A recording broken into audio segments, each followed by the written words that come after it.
ठाकरेंच्या शिवसेनेचे काही खासदार वेगळा गट करणार अशी चर्चा आहे, पण मंत्रिपदाच्या शर्यतीमुळे अंतर्गत रस्सीखेच सुरू असल्याची माहिती सूत्रांची आहे. पाहूयात.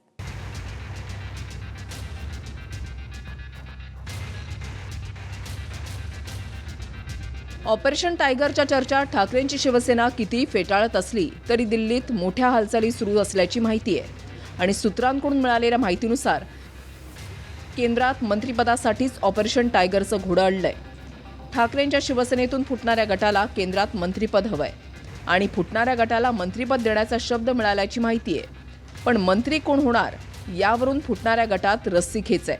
बंड करण्यासाठी 2/3 म्हणजे किमान 6 खासदारांना वेगळा गट करावा लागेल आणि मंत्रिपद मात्र एकच मिळणार आहे. पण त्यासाठीच 4 जण इच्छुक आहेत अशी सूत्रांची माहिती आहे. मंत्रिपदासाठी त्यांना एक जागा तरी निदान सोडावी, अशी एनडीए सरकारने सोडावी अशी त्यांची अपेक्षा असणार. आता ह्याच्या 6मध्ये कोण सिनियर आहे, 3-4 जण असतील तर त्याच्यापैकी कोणाला मिळणार, आणखीन एक मंत्रिपद मिळणार की कॅबिनेट मंत्रिपद मिळणार, हे सगळं आता सगळ्या गोष्टीत निश्चित कराव्या लागतील. काही आश्वासन हे या संभाव्य फुटीर खासदारांना द्यावं लागेल.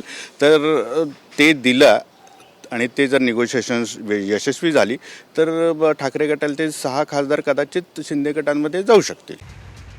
केंद्रात मंत्रिमंडळाचा विस्तार होणार आहे आणि त्यात तृणमूल काँग्रेसमधून फुटलेल्या खासदारांचाही नंबर लागणार असल्याचं कळतंय. पण त्याच वेळेला ठाकरेंच्या खासदारांनीही वेगळा गट केला तर एकाच वेळेला शपथविधी निपटवण्यात येईल. अर्थात मंत्री कोण होणार यावरून आधी एकमत करावं लागणार आहे. प्रमोद जगतापसह ब्युरो रिपोर्ट TV9 मराठी.